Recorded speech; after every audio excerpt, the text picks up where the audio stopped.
স্বাগতম জনাইছো টেক লাৰ্ণিঙৰ অন্য এটা ভিডিঅ'লৈ যিসকল ছাত্ৰ ছাত্ৰী এইবাৰ হায়াৰ ছেকেণ্ডেৰী ফাইনেল এক্সাম দিছে তেওঁলোকে কেনেকুৱা ধৰণে ৰিজাল্ট চেক কৰিব ষ্টেপ বাই ষ্টেপ প্ৰচেছসমূহ দেখুৱাই দিয়া হৈছে কেনেকৈ তোমালোকে ৰিজাল্ট চেক কৰি কেনেকৈ তোমালোকৰ যি ডিজিটেল মাৰ্কশ্বিট হয় ডিজিটেল মাৰ্কশ্বিটখনৰ জৰিয়তে তোমালোকে পাছ কৰিছা নে ফেল কৰিছা চাব পাৰিবা ৰিজাল্ট দিয়াৰ দিনাখন তো এই ভিডিঅ'টিত সম্পূৰ্ণ প্ৰচেছ দেখুৱাই দিয়া হৈছে তোমালোকে যদি আমাৰ চেনেলত প্ৰথমবাৰৰ বাবে আহিছা তেনেহ'লে চেনেলটি ছাবস্ক্ৰাইব কৰি দিবা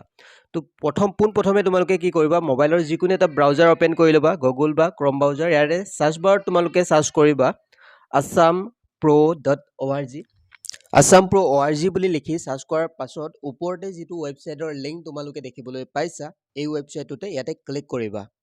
ইয়াত ক্লিক কৰাৰ পাছত তোমালোকৰ মোবাইলৰ পেজখন এনেকুৱা ধৰণে ওপেন হ'ব আৰু তোমালোকে ইয়াতে অলপ স্ক্ৰল কৰিলে ইয়াতে Assam HS second year result 2026 check বুলি এটা লিংক পাবা তাতে ক্লিক কৰিবা এই অপশ্যনটোত ক্লিক কৰিবা ইয়াতে ক্লিক কৰাৰ পাছত তোমালোকৰ যি মোবাইলৰ পেজ হয় এনেকুৱা ধৰণে ওপেন হ'ব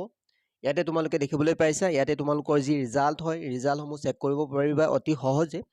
ইয়াতে তোমালোকে সকলোবিলাক ডিটেইল চাব পাৰিবা ৰিজাল্ট কেতিয়া দিয়ে বা ৰিজাল্টৰ আপডেটসমূহ এই ৱেবছাইটত দি থকা হয় আৰু তোমালোকে ৰিজাল্ট চাবলৈ স্ক্ৰল ডাউন কৰিবা স্ক্ৰল ডাউন কৰিলে ইয়াতে টেবুল পাবা অৰ্থাৎ ৰিজাল্টৰ ডেটৰ টেবুল পাবা কোন কোন চনত কিমান তাৰিখে কেইটা বজাৰ ৰিজাল্ট দিয়া হৈছিলে তাৰ পিছত এখন টেবুল পাবা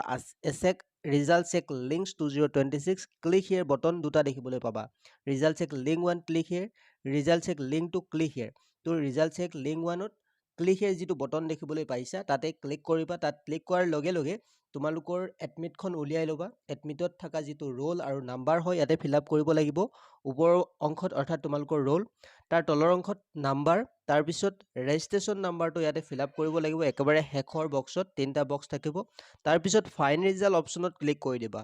ফাইন ৰিজাল্টত ক্লিক কৰাৰ লগে লগে এনেকুৱা ধৰণে ডিজিটেল মাৰ্কশ্বিটখন ওলাই আহিব তোমালোকে পাছ কৰিছা নে ফেল কৰিছা ফাৰ্ষ্ট ডিভিজন নে ছেকেণ্ড ডিভিজন নে থাৰ্ড ডিভিজন সকলোবিলাক ডিটেইলত এই মাৰ্কশ্বিটখনত চাব পাৰিবা এনেকুৱা ধৰণে ৰিজাল্ট দিয়াৰ দিনাখন চাব পাৰিবা